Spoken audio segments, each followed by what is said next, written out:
Post poll 2026 എല്ലാ പ്രിയപ്പെട്ടവരെയും ഒരിക്കൽ കൂടി സ്വാഗതം ചെയ്യുകയാണ്.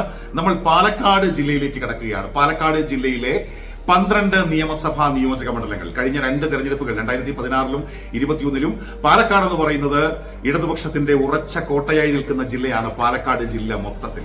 കഴിഞ്ഞ തവണ 2021-ൽ ആകെയുള്ള 12 സീറ്റുകളിൽ 10 ഇടത്തും LDF ആണ്, 2 ഇടത്തും മാത്രമാണ് UDF, ഒരു കോൺഗ്രസ്, ഒരു IUML അതായത് മുസ്ലിം ലീഗ് എന്ന നിലയിൽ. ആ 2 സീറ്റുകൾ ഒഴിച്ച് ബാക്കി 10 സീറ്റുകളിൽ LDFന്റെ ആധിപത്യമാണെങ്കിൽ 2016-ൽ ഒരു ചെറിയ വ്യത്യാസം ഉണ്ടായിരുന്നു. 10-2 എന്നുള്ളത് 9-3 ആയിരുന്നു 2016-ൽ. എന്നാൽ 2021-ലേക്ക് വന്നപ്പോൾ തൃത്താല കൂടി പിടിച്ചെടുത്തുകൊണ്ടാണ്, തൃത്താലയിൽ കൂടി അട്ടിമറി നടത്തിക്കൊണ്ടാണ് 10-2 എന്ന ടാലിയിലേക്ക് LDF അവരുടെ ആധിപത്യം ഉയർത്തുന്നത്. 2011-ലേക്ക് വരുമ്പോൾ ചെറിയ വ്യത്യാസത്തിന് ഉമ്മൻചാണ്ടി സർക്കാർ അധികാരത്തിൽ വന്ന തെരഞ്ഞെടുപ്പിൽ ആകെയുള്ള 12 സീറ്റുകളിൽ 7 സീറ്റ് LDF, 5 സീറ്റ് UDF എന്ന നിലയിലായിരുന്നു. അങ്ങനെ തുടർച്ചയായ 3 തെരഞ്ഞെടുപ്പുകളിലും വ്യക്തമായ ആധിപത്യം LDFന് ഉണ്ടായിരുന്ന പാലക്കാട് ജില്ലയിലേക്ക് നമ്മൾ പ്രവേശിക്കുമ്പോൾ നമ്മൾ ആമുഖമായി പറയേണ്ടി വരുന്ന ഒരു കാര്യമുണ്ട്. അത് പാലക്കാട് ജില്ലയിൽ മാത്രമല്ല, എനിക്ക് തോന്നുന്നു വടക്കൻ കേരളത്തിൽ മൊത്തത്തിൽ ഒരു ഷാഫി എഫക്ട് നമ്മൾ ഈ തെരഞ്ഞെടുപ്പിൽ കാണുന്നുണ്ട്. ഷാഫി പറമ്പിൽ ഈ കേരളത്തിലെ എത്രയോ മണ്ഡലങ്ങളിൽ, കേരളത്തിലെ മണ്ഡലങ്ങളിൽ അങ്ങോളം ഇങ്ങോളമുള്ള മണ്ഡലങ്ങളിൽ ഓടി നടന്ന ആ ചെറുപ്പക്കാരൻ, അതിന്റെ ആ ഒരു ഇഫക്ട് സ്വാഭാവികമായിട്ട് നമ്മൾ പാലക്കാട് ജില്ലയിലും പ്രതീക്ഷിക്കുന്നുണ്ട്, വടക്കൻ കേരളത്തിൽ പ്രത്യേകിച്ചും പ്രതീക്ഷിക്കുന്നുണ്ട്. ആ ഷാഫി എഫക്റ്റിന്റെ ആ റിസൾട്ട് ആയിരിക്കും കൃത്യമായിട്ട് വരും. പക്ഷെ വടക്കൻ കേരളത്തെ സംബന്ധിച്ച് പ്രത്യേകിച്ചും വരാനിരിക്കുന്ന നിയമസഭാ തെരഞ്ഞെടുപ്പ് ഫലം മെയ് 4-ാം തീയതി നമ്മൾ ആ ഇഫക്ട് എന്താണെന്ന് അറിയും എന്ന് ഞാൻ കരുതുകയാണ്. ആമുഖമായി അത് സൂചിപ്പിക്കാൻ ആഗ്രഹിക്കുകയാണ്. അപ്പോൾ 12 മണ്ഡലങ്ങൾ പാലക്കാട് ജില്ലയിൽ, തൃത്താല മുതൽ ആലത്തൂർ വരെയുള്ള 12 മണ്ഡലങ്ങൾ. ഇതിൽ പല മണ്ഡലങ്ങളും LDFന്റെ നെടുംകോട്ടകളാണ് എന്ന് പറയാം. നമ്മൾ തൃത്താലയിൽ നിന്ന് തുടങ്ങുകയാണ്. കഴിഞ്ഞ തവണ അട്ടിമറി നടത്തി CPM പിടിച്ചെടുത്ത മണ്ഡലം. ഇത്തവണ കൃത്യമായിട്ട് നമ്മൾ തൃത്താലയിൽ ഒരു എൽ ക്ലാസിക്കോ പ്രതീക്ഷിക്കുകയാണ്. അത്രയും വാശിയേറിയ ഒരു മത്സരം പ്രതീക്ഷിക്കുകയാണ്. 2021-ലെ തോൽവിക്ക് പകരം ചോദിക്കാനാണ് ഇക്കുറി VT ബൽറാം ഇറങ്ങുന്നത്. അതേ സ്ഥാനാർത്ഥികൾ തന്നെ, MB രാജേഷും VT ബൽറാമും തന്നെ ഇറങ്ങുന്നു. തുടർച്ചയായ 3-ാം വിജയം ലക്ഷ്യമിട്ടിറങ്ങിയ VT ബൽറാമിനെയാണ് MB രാജേഷ് കടുത്ത മത്സരത്തിൽ 3016 വോട്ടുകൾക്ക് അട്ടിമറിച്ച് കേരളത്തിന്റെ നിയമസഭയിലേക്ക് പോയി സ്പീക്കറും മന്ത്രിയും ഒക്കെ ആയത്. BJPക്ക് വേണ്ടി ഇവിടെ V ഉണ്ണികൃഷ്ണൻ കൂടി ഇറങ്ങുന്നു. നമ്മൾ തൃത്താലയിൽ ഇക്കുറി 2026-ൽ ഒരു എൽ ക്ലാസിക് പോരാട്ടം തന്നെയാണ് പ്രതീക്ഷിക്കുന്നത്. അപ്പോൾ തൃത്താലയിലെ ക്ലാസിക് പോരാട്ടത്തിൽ ആര് ജയിച്ച് കയറും? നമുക്ക് നമ്മുടെ കയ്യിലുള്ള ഡാറ്റ പ്രകാരം എത്ര ശതമാനം വോട്ടുകൾ ഓരോ സ്ഥാനാർത്ഥികളും നേടും, എത്ര വരെ ഭൂരിപക്ഷം ലഭിക്കുമെന്നുള്ള വിവരങ്ങളൊക്കെ ഉണ്ട്. അത് ഫൈനൽ ടാലിയിൽ ഉൾപ്പെടുത്താമെന്നാണ് വിചാരിച്ചിരിക്കുന്നത്. പ്രധാനപ്പെട്ട മണ്ഡലങ്ങളിൽ അതുകൂടി സൂചിപ്പിച്ചു പോകാമെന്നാണ് വിചാരിക്കുന്നത്. അപ്പൊ തൃത്താലയിലേക്ക് വരുമ്പോൾ തൃത്താലയിൽ 2021-ന്റെ നേർപ്പകർപ്പായ ഒരു പോരാട്ടം MB രാജേഷും VT ബൽറാമും തമ്മിൽ നടക്കുമ്പോൾ MB രാജേഷ് അവിടെ 42% വോട്ടുകൾ പിടിക്കുമെന്നാണ്. അതേസമയം VT ബൽറാം 47% വോട്ടുകൾ നേടിക്കൊണ്ട് 7000 മുതൽ 10000 വോട്ടുകൾ വരെ ഭൂരിപക്ഷം നേടിക്കൊണ്ട് MB രാജേഷിനെ തകർത്തുകൊണ്ട് കേരളത്തിന്റെ നിയമസഭയിലേക്ക് പോകുമെന്നാണ് തൃത്താല പറയുന്നത്. നമ്മൾ പാലക്കാട് ജില്ലയിലെ ആദ്യ മണ്ഡലമായ തൃത്താലയിലേക്ക് എത്തുമ്പോൾ തൃത്താലയിൽ അട്ടിമറി, MB രാജേഷിനെ അട്ടിമറിച്ചുകൊണ്ട് VT ബൽറാം. നമ്മൾ പട്ടാമ്പിയിലേക്ക് പോവുകയാണ്. അവിടെയും പ്രവചനാതീതമായ മത്സരം നടക്കുന്ന മണ്ഡലമാണ്. CPIയുടെ മുഹമ്മദ് മൊഹസിനെ കുറിച്ച് പറയുമ്പോൾ 2016-ലാണ് മൊഹസിൻ അവതരിക്കുന്നത്.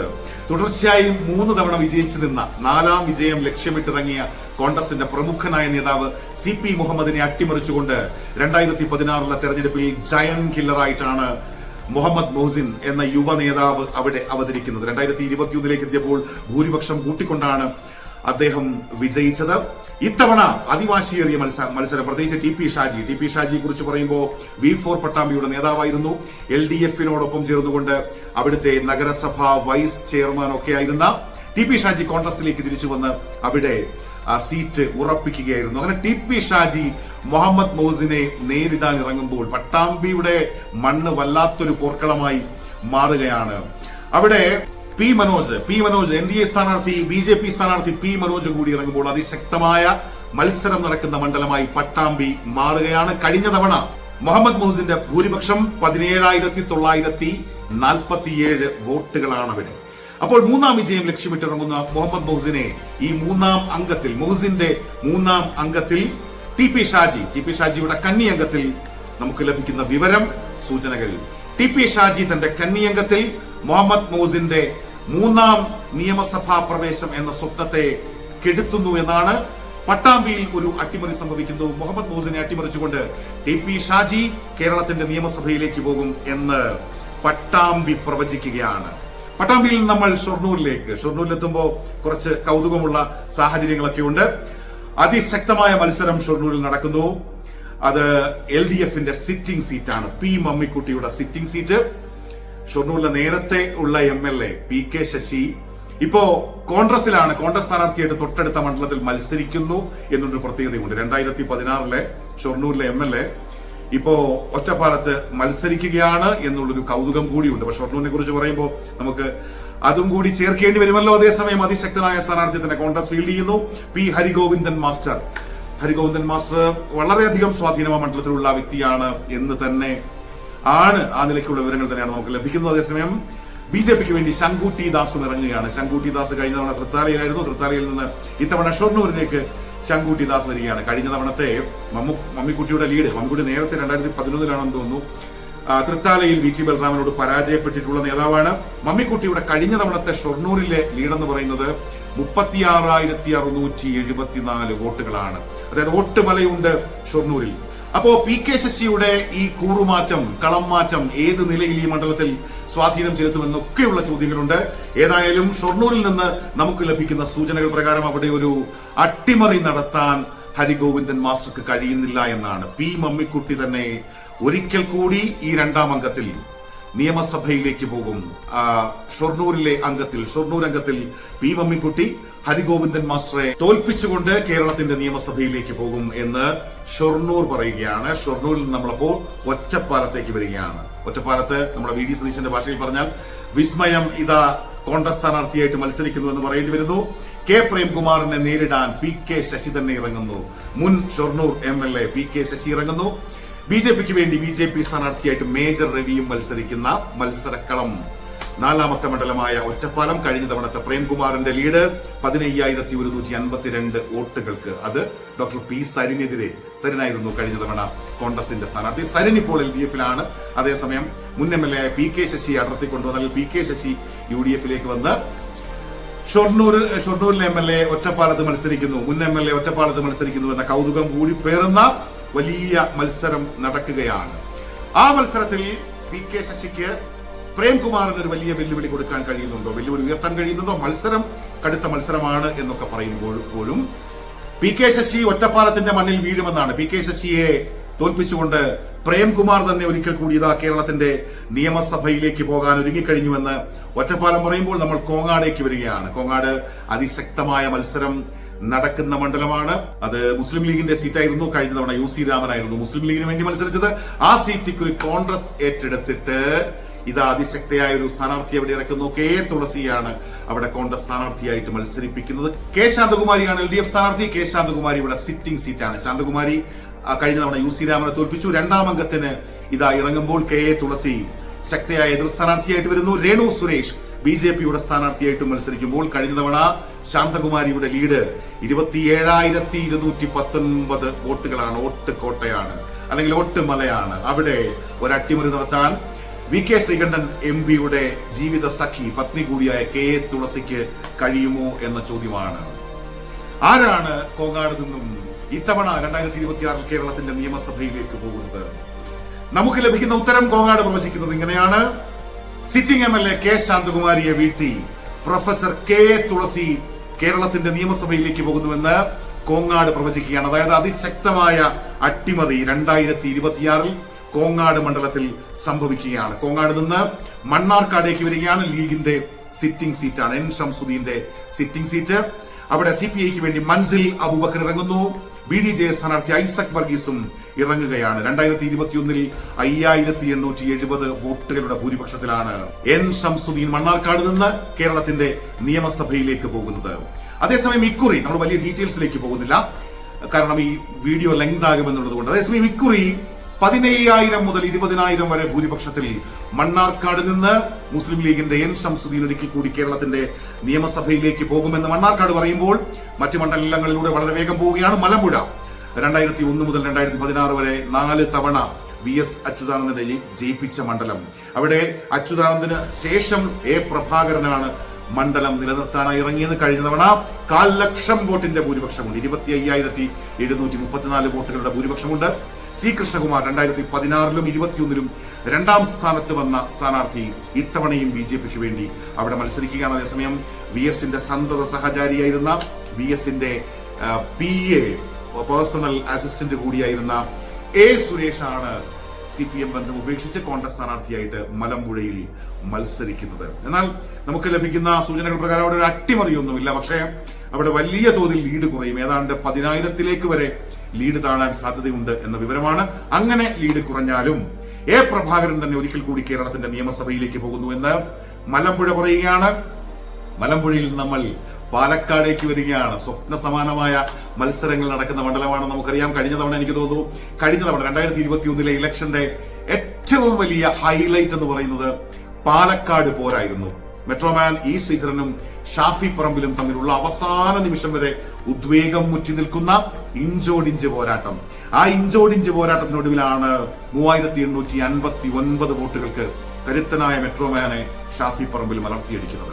2021-ൽ 3,859 വോട്ടുകളായിരുന്നു ഭൂരിപക്ഷമെങ്കിൽ 2024-ലെ നിയമസഭാ ഉപതെരഞ്ഞെടുപ്പിലേക്ക് എത്തിയപ്പോൾ രാഹുൽ മാങ്കൂട്ടത്തിന്റെ ഭൂരിപക്ഷം 18,840 വോട്ടുകളായിരുന്നു. അങ്ങനെ വോട്ട് മലയുണ്ടിപ്പോൾ ഈ തെരഞ്ഞെടുപ്പിലേക്ക് എത്തുമ്പോൾ, 2026-ലേക്ക് എത്തുമ്പോൾ അങ്ങനെ ഒരു ഭൂരിപക്ഷം കോൺഗ്രസിന് അവകാശപ്പെടാനായുണ്ട്. അവിടെ അതിശക്തയായ BJP സ്ഥാനാർത്ഥി ശോഭാ സുരേന്ദ്രനാണ് ഇറങ്ങുന്നത്. ശോഭാ സുരേന്ദ്രനെ 2016-ൽ ഷാഫി തോൽപ്പിക്കുന്നത് 17,483 വോട്ടുകൾക്കാണ്. ഇപ്പൊ ഷാഫിയുടെ ആ മണ്ഡലത്തിലേക്കുള്ള ഒരു വരവിനെ കുറിച്ച് പറയുമ്പോൾ 2011-ൽ സിറ്റിംഗ് MLA ആയിരുന്ന KK ദിവാകരനെ 7,403 വോട്ടുകളുടെ ഭൂരിപക്ഷത്തിൽ അട്ടിമറിച്ചുകൊണ്ടാണ് ഷാഫി 2011-ൽ ആ മണ്ഡലം പിടിച്ചെടുക്കുന്നത്. 16-ൽ നിലനിർത്തി, 21-ൽ നിലനിർത്തി, 24-ൽ ഉപതെരഞ്ഞെടുപ്പിലും ആ മണ്ഡലം കോൺഗ്രസിനൊപ്പമാണ്. ഇത്തവണ തുടർച്ചയായ 5ാം അംഗത്തിൽ UDF 5ാം അംഗത്തിൽ തുടർച്ചയായ 5ാം അംഗത്തിൽ ഈ മണ്ഡലം നിലനിർത്തുമോ എന്ന ചോദ്യമാണല്ലോ. അവിടെ രമേശ് പിഷാരടി ഇറക്കിക്കൊണ്ട് വലിയ ഒരു ഇളക്കം, അല്ലെങ്കിൽ ഇളക്കിമറിച്ചു, മണ്ഡലം ഇളക്കിമറിച്ചു. ഷാഫിയും പിഷാരടിയും കൂടെ ചേരുന്ന ആ ഒരു കോംബോ കൃത്യമായിട്ടും പാലക്കാട് മണ്ഡലം ഇളക്കിമറിച്ചു എന്ന് തന്നെ പറയാം. എനിക്ക് തോന്നുന്നു ഒരു ഘട്ടം വരെ ശോഭാ സുരേന്ദ്രന് മേൽക്കൈ ഉണ്ടായിരുന്നു എന്ന് കരുതിയിരുന്ന ഒരു തെരഞ്ഞെടുപ്പ് മുഖം കൂടിയാണ്. പക്ഷേ എവിടെയോ ഏതോ ഒരു ഘട്ടത്തിൽ ആ മേൽക്കൈ അത് കൃത്യമായിട്ടും രമേശ് പിഷാരടി ഹൈജാക്ക് ചെയ്ത് കൊണ്ടുപോകുന്ന ഒരു കാഴ്ചയാണ് കണ്ടത്. പിന്നീട് അങ്ങോട്ട് അങ്ങനെ ഒരു ഓളത്തിൽ ആ തെരഞ്ഞെടുപ്പ് പോകുന്ന ഒരു കാഴ്ചയാണ് കണ്ടത്. പിന്നെ ഏറ്റവും ഒടുവിൽ ശോഭാ സുരേന്ദ്രനെതിരെ ഉണ്ടായ വിവാദങ്ങളും ശോഭയുടെ പ്രതികരണങ്ങളും ഒക്കെ വല്ലാത്ത തരത്തിൽ തെരഞ്ഞെടുപ്പ് രംഗത്തെ മൊത്തം ബാധിച്ചു എന്ന് നമുക്കറിയാം. NMR റസാക്ക് ഇടതുപക്ഷത്തിന് വേണ്ടി അവിടെ മത്സരിക്കുകയാണ്. കഴിഞ്ഞ 3 തെരഞ്ഞെടുപ്പുകളിലും LDF അവിടെ 3ാം സ്ഥാനത്ത് പോയി. ഉപതെരഞ്ഞെടുപ്പ് അടക്കമുള്ള തെരഞ്ഞെടുപ്പുകളിൽ 3ാം സ്ഥാനത്ത് പോയി എന്ന കാര്യവും അവിടെ നിൽക്കുകയാണ്. അപ്പൊ നമുക്ക് പാലക്കാട് നിന്ന് ആരാണ് ഇത്തവണ ഇത്രയും വാശിയേറിയ മത്സരത്തിൽ കേരളത്തിന്റെ നിയമസഭയിലേക്ക് പോകുന്നത് എന്ന ചോദ്യത്തിന് പാലക്കാട് നൽകുന്ന ഉത്തരം ഇതാണ്. അത് മറ്റാരുമല്ല, രമേശ് പിഷാരടിയാണ്. ശോഭാ സുരേന്ദ്രനെ അട്ടിമറിച്ചുകൊണ്ട്, ശോഭാ സുരേന്ദ്രനെ തോൽപ്പിച്ചുകൊണ്ട് പാലക്കാട് മണ്ഡലം രമേശ് പിഷാരടി നിലനിർത്തുന്നു എന്ന് 4,000 മുതൽ 7,000 വരെ വോട്ടുകളുടെ ഭൂരിപക്ഷത്തിൽ രമേശ് പിഷാരടി കേരളത്തിന്റെ നിയമസഭയിലേക്ക് പോകാൻ ഒരുങ്ങുകയാണ്. അവിടെ നമ്മൾ തരൂരേക്ക് വരികയാണ്. തരൂര് PP സുമോദിന്റെ sitting seat. KC Subramanian Congress സ്ഥാനാർത്ഥിയായിട്ട് മത്സരിക്കുന്നു.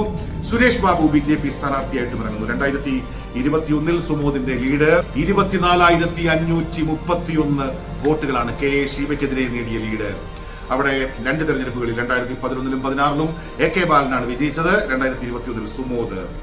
ഒരു കനത്ത പോരാട്ടം അവിടെ നടക്കുന്നു എന്ന് തന്നെ നമുക്ക് അനുമാനിക്കേണ്ടി വരുന്നു. അങ്ങനെയുള്ള വിവരങ്ങൾ ലഭിക്കുന്നത് ഏതാണ്ട് 1 മുതൽ 2% വരെ വോട്ട് വ്യത്യാസം മാത്രമാണ് നമ്മളുടെ ഒരു അസസ്മെന്റിൽ അവിടെ കാണിക്കുന്നത്. എന്നാലും നേരിയ ലീഡിന് ഇത്തവണയും PP സുമോദ് തന്നെ കേരളത്തിന്റെ നിയമസഭയിലേക്ക് പോകുന്നുവെന്ന്. തരൂരിൽ നമ്മൾ 10ാമത്തെ മണ്ഡലമായ ചിറ്റൂരിലേക്ക് പോവുകയാണ്. ചിറ്റൂരും ഈ പ്രവചനം അസാധ്യമായ മത്സരമാണ് ഇക്കുറി നടക്കുന്നത് എന്നുള്ള ഗ്രൗണ്ട് റിപ്പോർട്ടുകൾ വരുമ്പോൾ ഇന്ത്യൻ സോഷ്യലിസ്റ്റ് ജനതാദൾ ISJD-യുടെ സ്ഥാനാർത്ഥിയായിട്ട് കൃഷ്ണൻകുട്ടിയുടെ പിന്മുറ, അല്ലെങ്കിൽ കൃഷ്ണൻകുട്ടിക്ക് പകരക്കാരനായി വരുന്നു മുരുകദാസ്. മുരുകദാസ് ശക്തനാണ്. അതേസമയം തുടർച്ചയായി 4 തവണ ചിറ്റൂർ മണ്ഡലം കൈവെള്ളയിൽ കൊണ്ടു നടന്ന ചിറ്റൂർ മണ്ഡലത്തിൽ നിന്നുള്ള ജനപ്രതിനിധിയായ അച്യുതന്റെ K അച്യുതന്റെ മകൻ സുമേഷ് അച്യുതൻ അവിടെ കോൺഗ്രസ് സ്ഥാനാർത്ഥിയായിട്ട് ഇറങ്ങുന്നു. പ്രണേഷ് രാജേന്ദ്രൻ അവിടെ BJPക്ക് വേണ്ടി NDAക്ക് വേണ്ടിയും ഇറങ്ങുന്നു. കെ കൃഷ്ണൻകുട്ടിയും ഇത് പറഞ്ഞ പോലെ ആകെ 4 തവണ അവിടെ നിന്ന് തുടർച്ചയായി 2 തവണയും പിന്നീട് മുൻപ് 2 തവണയും വിജയിച്ചിട്ടുള്ള മണ്ഡലമാണ്. 2021 കൃഷ്ണൻകുട്ടിയുടെ ഭൂരിപക്ഷം നമ്മളെ ഞെട്ടിക്കും. 33,878 വോട്ടുകളുടെ വോട്ട് മല കയറിയാണ് ചിറ്റൂരുകാരുടെ പ്രിയപ്പെട്ട കൃഷ്ണൻകുട്ടി ചേട്ടൻ കേരളത്തിന്റെ നിയമസഭയിലേക്ക് വന്നത്. അവിടെ അട്ടിമറിയുണ്ടോ? സുമേഷ് അച്യുതൻ അവിടെ അട്ടിമറി നടത്താൻ കഴിയുമോ? സുമേഷ് അച്യുതൻ ഇപ്പോൾ ചിറ്റൂർ തത്തമംഗലം നഗരസഭാ ചെയർമാനൊക്കെയായി ഇരിക്കുന്നു. അവിടെ വലിയ ജനസമിതിയുള്ള ആ മണ്ഡലവുമായി ചേർന്ന് നിൽക്കുന്ന ആ മണ്ഡലത്തിൽ ദീർഘകാലം ജനപ്രതിനിധിയായിരുന്ന ഒരു നേതാവിന്റെ മകൻ കൂടിയാണല്ലോ. ഏതായാലും നമുക്ക് ലഭിക്കുന്ന സൂചനകൾ വി മുരുകദാസിന് 40% വോട്ടുകൾ ചിറ്റൂരിൽ ലഭിക്കുമ്പോൾ സുമേഷ് അച്യുതന് 49% വോട്ടുകൾ ലഭിക്കുമെന്നാണ്. അതായത് സുമേഷ് അച്യുതൻ ഈ പോരാട്ടത്തിൽ ബഹുദൂരം മുന്നിലാണ് എന്നാണ് നമുക്ക് ലഭിക്കുന്ന ഡാറ്റാ വിവരങ്ങൾ. വി മുരുകദാസിനെ തോൽപ്പിച്ചുകൊണ്ട് സുമേഷ് അച്യുതൻ കേരളത്തിന്റെ നിയമസഭയിലേക്ക് പോകുമെന്ന് ചിറ്റൂരിൽ അട്ടിമറിയാണെന്ന് ചിറ്റൂർ പ്രവചിക്കുകയാണ്. ചിറ്റൂരിൽ നമ്മൾ ഇതാ അടുത്ത മണ്ഡലം നെന്മാറയാണ്. നെന്മാറയിലേക്ക് പോകുന്നു. നെന്മാറ കെ പ്രേമൻ, അതുപോലെ DCC president A Thankappan, AN Anurag BDJSന് വേണ്ടി അതിശക്തമായ മത്സരം. ഈ മണ്ഡലം 2011 മുതലാണ്. 2008 മണ്ഡല പുനർനിർണയത്തിലൂടെ നിലവിൽ വന്ന മണ്ഡലത്തിൽ 2011 ആദ്യ തെരഞ്ഞെടുപ്പിൽ വി ചെന്താമരാക്ഷൻ, അതിനുശേഷമുള്ള 2 തെരഞ്ഞെടുപ്പുകളിൽ കെ ബാബു. കഴിഞ്ഞ തവണത്തെ കെ ബാബുവിന്റെ ലീഡ് 28,704 വോട്ടുകളുടെ ആധികാരിക ഭൂരിപക്ഷമാണ് നെന്മാറയിൽ കെ ബാബുവിന് CPM-നുള്ളത്. അവിടെ ഇത്തവണ കെ ബാബുവിന്റെ പിൻഗാമിയായി കെ പ്രേമൻ വരുന്നു. കെ പ്രേമന് മണ്ഡലം നിലനിർത്താനാകുമോ എന്ന ചോദ്യമാണ്. അവിടെ കെ പ്രേമൻ തങ്കപ്പനേക്കാൾ കുറച്ച് 5% കൂടുതൽ വോട്ടുകൾ നേടി മുന്നിലാണ് എന്നുള്ളതാണ്. ഏതാണ്ട് 10,000-ഓളം വോട്ടുകളുടെ ഭൂരിപക്ഷം ഈ 28,000-ൽ നിന്നുള്ള ആ വോട്ട് മലയൊക്കെ അവിടെ ഇടിയും. എന്നാലും ഒരു 10,000-ഓളം വോട്ടുകളുടെ ഭൂരിപക്ഷത്തിൽ A തങ്കപ്പനെ അട്ടിമറിച്ചുകൊണ്ട് കെ പ്രേമൻ കേരളത്തിന്റെ നിയമസഭയിലേക്ക് നെന്മാറയിൽ നിന്നും പോകുമെന്ന് നെന്മാറ പറയുകയാണ്. അവിടെ നമ്മൾ 12ാമത്തെ മണ്ഡലമായ ആലത്തൂരേക്ക് വരിക. ആലത്തൂര് പാർട്ടിയുടെ കോട്ടയാണ്, LDFന്റെ കോട്ടയാണ്. അവിടെ TM ശശിയാണ് ഇക്കുറി ഇറങ്ങുന്നത്. KN ഫെബിൻ സ്ഥാനാർത്ഥികൾ പുതിയ സ്ഥാനാർത്ഥികളാണ്. KN ഫെബിൻ ഇക്കുറി കോൺഗ്രസ് സ്ഥാനാർത്ഥിയായിട്ട് ഇറങ്ങുന്നു. KV പ്രസന്റ് മാസ്റ്റർ BJP സ്ഥാനാർത്ഥിയുമായിട്ട് ഇറങ്ങുകയാണ്. 2021-ലും 2014-ലും KD പ്രസേനനായിരുന്നു. 2021-ലെ KD പ്രസേനന്റെ LDF സ്ഥാനാർത്ഥിയുടെ ലീഡ് എന്ന് പറയുന്നത് ആലത്തൂരിൽ 34,118 വോട്ടുകളുടെ ലീഡാണ്. സ്വാഭാവികമായിട്ടും ആ വോട്ട് മല കാണുമ്പോൾ അവിടെ ഒരു അട്ടിമറി സാധ്യമാണോ എന്ന സംശയം ഒന്നാമത് ഉണ്ടാകും. രണ്ടാമത് അതൊരു പാർട്ടി കോട്ടയാണ്. എന്നാൽ ആ മണ്ഡലത്തിൽ ആകെ നമ്മൾ ആലത്തൂർ എടുത്തു വെച്ച് പരിശോധിക്കുമ്പോൾ ഈ തെരഞ്ഞെടുപ്പ് ചരിത്രത്തിൽ തന്നെ ആകെ 1991-ൽ AV ഗോപിനാഥനാണ് കോൺഗ്രസിന് വേണ്ടി ഒരേയൊരു തവണ അവിടെ വിജയിച്ചിട്ടുള്ളത്. അല്ലാതെ മൊത്തത്തിൽ ഒരു ചുവന്ന കോട്ടയാണ്. അപ്പൊ ആ നിലയ്ക്ക് ഇത്തവണ TM ശശി ആലത്തൂരിൽ നിന്നും കേരളത്തിന്റെ നിയമസഭയിലേക്ക് പോകാൻ ഒരുങ്ങിക്കഴിഞ്ഞുവെന്ന് ആലത്തൂര് പറയുമ്പോൾ നമ്മൾ 12-ൽ 12 സീറ്റുകളിലൂടെയും കടന്നു വന്നു കഴിഞ്ഞു.